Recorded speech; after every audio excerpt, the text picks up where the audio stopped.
Hey, Salvador Briggman here, and welcome back to this channel. And in today's video, it's a little bit of a celebration. So we've actually hit an anniversary, or I guess I would say a milestone when it comes to my podcast, Crowdfunding Demystified. We've actually gotten to and are about to hit the 500 episode milestone for the Crowdfunding Demystified podcast. It's kind of a celebration for that. I wanted to put out a video for you, for those of you who are interested in getting into the podcasting game. If you want to start your own podcast or launch your own podcast from scratch, you don't know where to get started, maybe you have a great idea, you have a voice that you want to share with the world, you want to start to build wealth online or do what you love, turn your passion into profit and do it full time. In today's video, I'm going to be breaking down for you and demystifying how to start a podcast from scratch so that not only can you do something that you're passionate about and that you love doing, you can talk with cool people that are literally around the world. I've had so many incredible successful case studies of people who have come on my show and raised 6 and 7 figures online when it comes to their products and their creations, and even for film projects, for tabletop games, for you name it, physical products, inventions. Really what I want to share with you at the end of this video as well is a resource that I put together for you to help you on this path. But if you're someone out there who wants to launch your own podcast, you're struggling and wondering how to get started with that, even things like choosing the right equipment, I think you're gonna like today's video. And also it's gonna enable you to live a much more free lifestyle and be able to do what you love full time.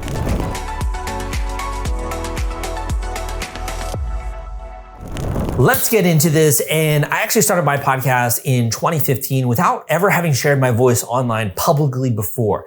And it is actually one of the most uncertain moments of my life. I was so incredibly shy and meek, and even just talking to someone else to me filled me with terror. But I knew that I wanted to provide this high quality education to my community, and I knew that I wanted to do it in the right way. And that's really why I kind of braved it, and I was willing to, ante up and have the courage to actually put out my first podcast episode. So if you are struggling, if you're feeling a little bit hesitant, this is completely normal. So I want to divide this video into a couple of different sections. First, we're going to be talking about the actual brass tacks of what you need to really get started in the podcasting game. Next, we're going to get more into how do you grow your show and really touch on some of those elements.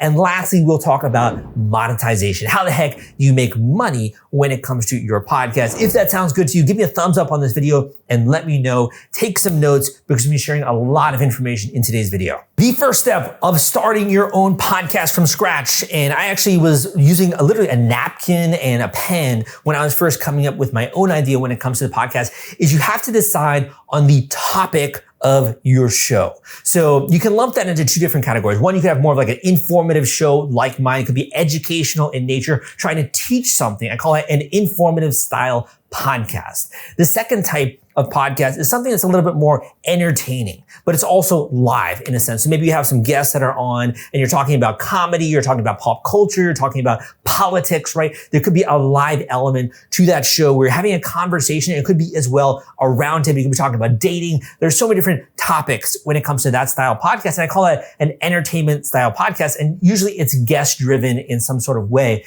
And the third type of podcast that I typically see is more story based. So this could be, for example, a story where you're going out there and you're researching something really interesting, like a serial killer, right? Or you're interesting, a historical event of some kind, and you're telling a narrative story with each individual podcast episode. And each episode kind of builds on the previous revelations and gaps, if you will, or cliffhangers that have happened in the prior shows which you've unveiled. I was actually living in my apartment in New York City. I was living in Brooklyn, New York at the time, and I made that decision that I wanted to have an educational style podcast. And also I didn't want to just be rattling on and giving lecture style episodes, but I actually wanted to interview successful creators, artists, entrepreneurs, change makers. And I wanted the audience really to be like a fly on the wall and to listen to them as mentors as they're going through this journey and learning about crowdfunding, learning about how to get their products out there. And that was very important to me. So I really chose the topic, first of all, of being an educational style podcast. And also, which I'll get into next, is a little bit of the format, which is that we want to have mentors on the show.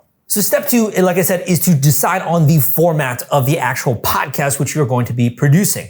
So for example, is that going to be a story-based format where there's going to be very heavy editing, maybe some audio effects, maybe there's a narrator as well who's talking about the story? That'd be one style of a format for a podcast. Maybe you're going to be doing live, in-person podcast interviews. And it's going to be more of a video style podcast where you're getting multiple different camera angles and you're having a conversation with a live in-person guest. It could be that you're doing as well a podcast virtually. You could be using, for example, something like Zoom in order to do a virtual podcast or other podcasting apps that are out there in order to have a conversation with the guest or with multiple guests. And lastly, if you want to, you could do a lecture style podcast where you're talking on your own or going through a specific segment, or maybe you're talking about specific talking points when it comes to what you're sharing with your community. This is the format of the podcast, like I mentioned. And once you decide on the topic and the format, you're ready to move into the next stage of the podcasting journey, which is selecting your equipment. So let's talk equipment. Let's talk chops when it comes to podcasting. There are many different entry points when it comes to getting started with your own show. You could be going really cheap if you're just getting started. For example, when I first started with my podcasting journey,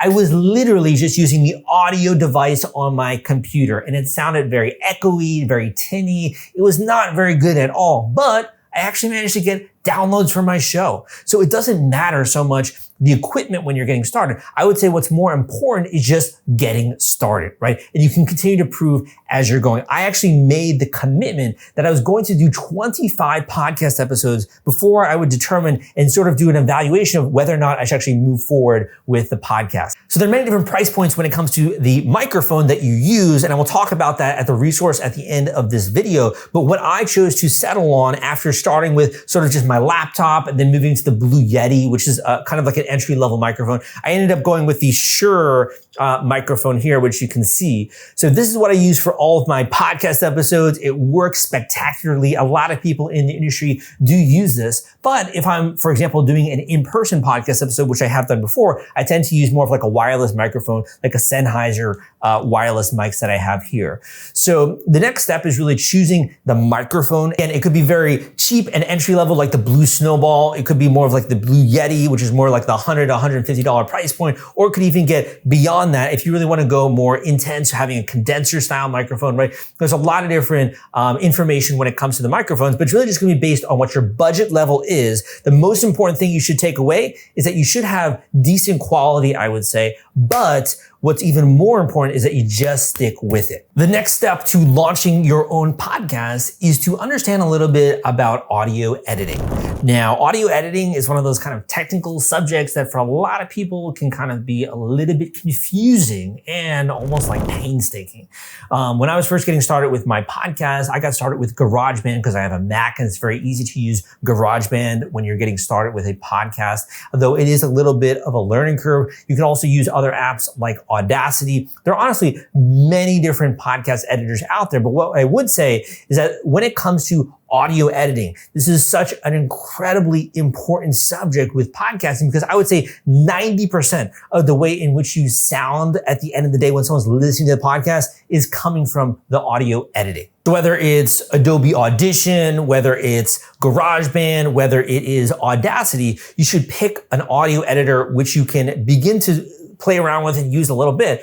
And as you begin to progress, I would actually recommend outsourcing this component of the podcast production process because other people can do it way better and much easier than you could ever do. The next step is how do you record an actual podcast, right? So when it comes to actually recording a podcast, it's going to depend on the format that you have for the show. For example, when I was first starting, I was actually using Skype, an eCam call recorder, in order to record my podcast episodes. I know Skype back in the day, right? Super old.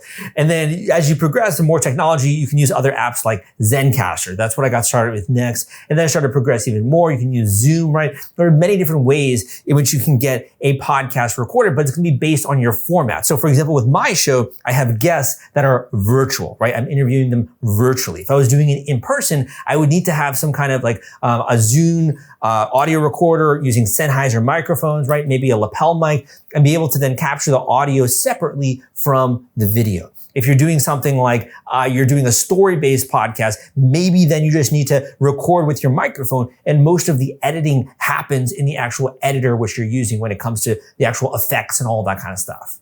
Want to take all the stress out of fulfilling your Kickstarter rewards? Fulfillrite is the turnkey solution that puts product delivery on autopilot. The Top Campaigns uses trusted high-tech provider to store, package, and ship their products. Focus on growing your business. Leave shipping to the experts. Don't wait. Get a custom quote from Fulfillrite today. Link in the description. At this point in the process and with my own podcasting journey, I was beginning to get results, right? I was beginning to learn how to actually produce audio, how to edit it, how to get it out there, how to list it on major marketplaces like iTunes and Spotify, how to use a podcast host, for example, like Libsyn, in order to actually host my podcast episodes so I could get an RSS feed and people could actually listen to my shows wherever they were, or even in the car on the way to work using Bluetooth, etc., right? So I was beginning to make progress in my own podcasting journey. However, there was one component that kind of held me back a tiny bit, which is understanding the formatting of a specific episode.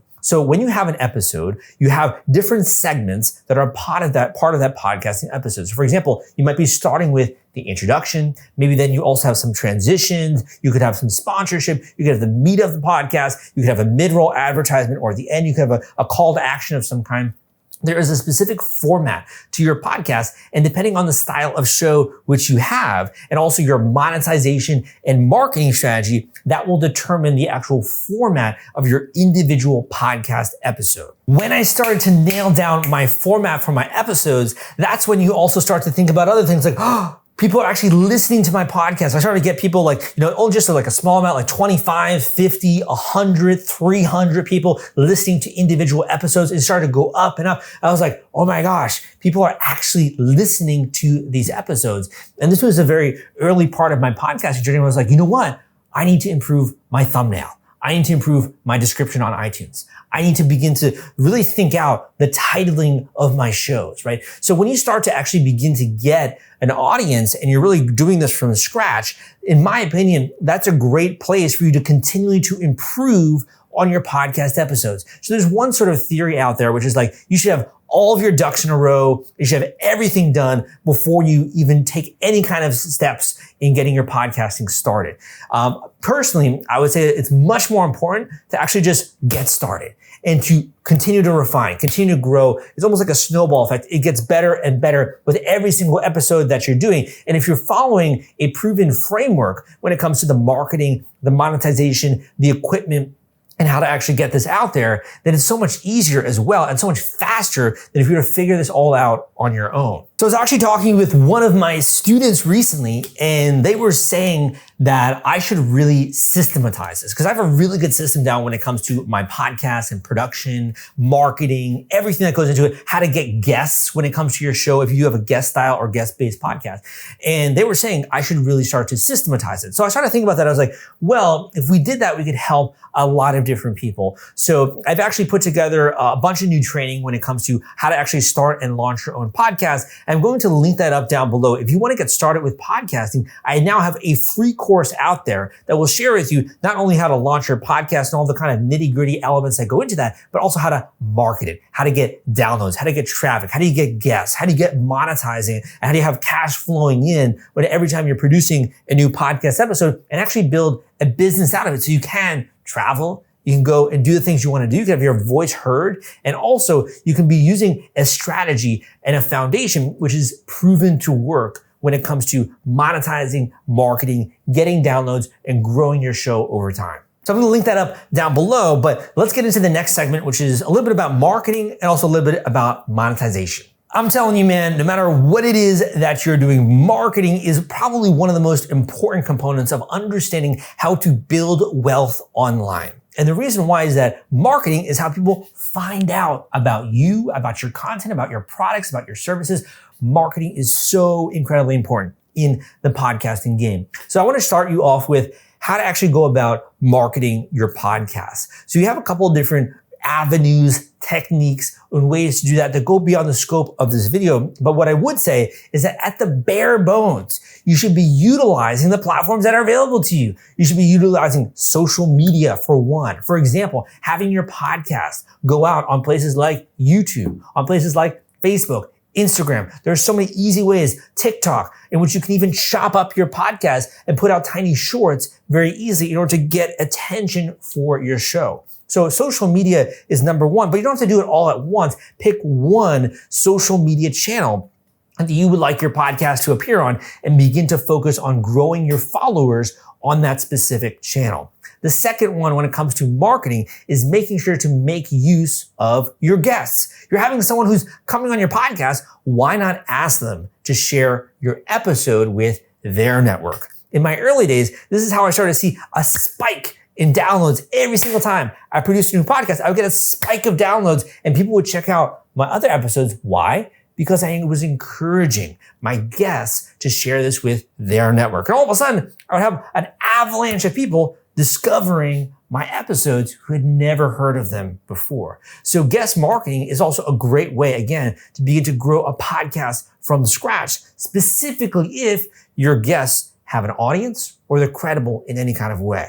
The third way that I want to touch on is something that I still do to this day, which is to produce the podcast episode, but to also kind of expand on that content with blog articles and blog posts. And here's why. When you produce a podcast episode, it's great because people can listen to it on iTunes or on Spotify or on these different networks. But if you produce a blog post, all of a sudden people on Google that are searching for your key terms can stumble across your podcast and you can see a shoot up of downloads. So you want to really utilize the different platforms that are available to you intelligently, smartly. And the more that you can put out great content and also then expand on that content and chop it up in various different ways and repurpose it, the easier it's going to be to drive more and more attention and traffic to your podcast and grow the downloads over time. So I actually have a lot of more great marketing tactics and strategies and techniques I would include in the free course down below, but I did want to touch on monetization because I think this is probably the one that I'm most passionate about, which is how do you turn the podcast, something that you yourself love doing maybe, or a topic you love talking about, or something that you're genuinely enthusiastic about and excited about. How do you turn that into cash in the bank? Now, I got to tell you this. When I was getting started with my show and podcast in Brooklyn, New York, first of all, to be a podcaster in Brooklyn is literally like the most hipster thing you can do, aside from maybe like having tattoos in New York, right? But when I first started to tell my friends about my podcast and the fact that I was actually earning income doing this, they were like, there's no way that that is possible. Like, who actually is listening to you, right? And even my family members were like, how are you making money doing that? Like, are you okay? Are you sure you're okay down there in New York? And it was a really great moment of realization for me, which what I realized was that the world is changing, right? The world is changing. Back in the day, maybe people would listen to the radio and people would be tuning in to different radio shows. And that was really how content was delivered via audio. But we're actually now in the golden age of audio, the golden age of podcasting, because literally someone who's the world has never heard of before can create a podcast, can launch it, and can have thousands of fans worldwide tuning in to their every single world in every single episode which they are producing, which allows them to monetize it. So for me, this is a huge learning lesson that the world is changing, and it's no longer just, Brooklyn or New York or even America, but my audience is global, and so can yours. For beginning podcasting creators who are just getting started, the lowest hanging fruit is going to be Patreon. Patreon is literally, I'd say, one of the more popular ways in which podcasters are earning revenue on a recurring basis. And it's because it's so easy to set up a Patreon campaign. I have a great free tutorial out there on YouTube that I can link up down below on how to actually start a Patreon campaign and receive residual income every single month from your patrons. And that's really a form of patronage and also subscription-based crowdfunding as a way that podcasters already are monetizing their shows. Number 2 is sponsorships and advertising revenue. There are so many brands out there, businesses out there that are looking to buy media attention, and they really want to reach a niche targeted demographic of people. So the easiest thing you can do would be to allow them to insert themselves into your episodes as a pre-roll, mid-roll, or at the end of the show in order to actually reach your audience. So I would say sponsorships is another great way to get started when it comes to monetizing your podcast. The next path would be affiliate marketing. Affiliate marketing is such an easy beginner-friendly way to get started when it comes to earning income with a podcast because you don't have to create anything. You can literally just recommend a software tool, a service, or something that you really enjoy, a product, for example, that you have found to be beneficial. And obviously, it's something that you should recommend that's good. And if your audience really suffers from the problem that product solves, they can go and check it out. And you can actually get an affiliate commission check at no expense to your audience. And that brand or that business is giving you that commission. It's kind of like a thank you for sending a customer their way. My man, when I first earned affiliate income online, it was like magic money.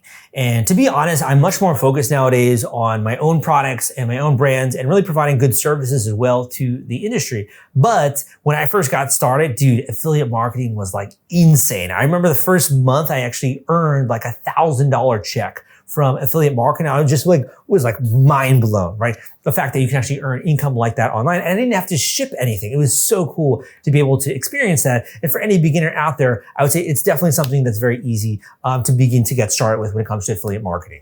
There's a whole list of ways in which you can actually earn income with a podcast, from creating your own digital products to services to productized services, etc. And I'll try to include more of that in the free course, which I've linked to down below. I don't want to make this video too long, but I do want to end on one critically important note for you, for anyone out there who is interested in launching a podcast. Starting and launching a podcast is not about podcasting. It's about you.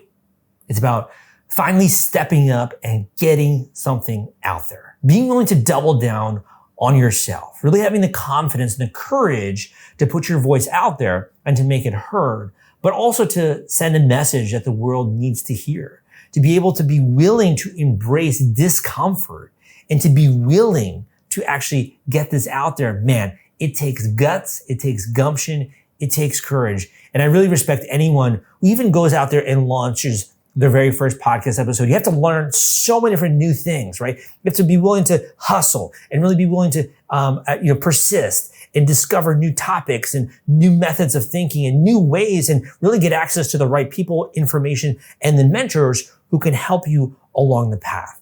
So this is a journey. It's not something that you can start producing literally in a day. It's going to take time and persistent effort. But I will say that now is the easiest time to get started. We are living in the golden age of audio, and more importantly, the tools are out there, and AI is making it even easier to launch your podcast, to get your show known, to do the marketing, to monetize it. So the world is moving in this direction, and a massive tidal wave is coming. The wave is coming, and it hasn't yet crested. So why not get your surfboard out, get in the water, start paddling so you can ride this wave into the shores, into the sunny shores. So thank you so much for watching this video. And if you did like it, give me a thumbs up and let me know. Hopefully you enjoyed this content, and I'm going to be putting out more content as well. Make sure you go down below and you join that free podcasting course, and check out my video on Patreon as well if you want to learn more about that. My name is Salvador Briggman, and I'll see you next time.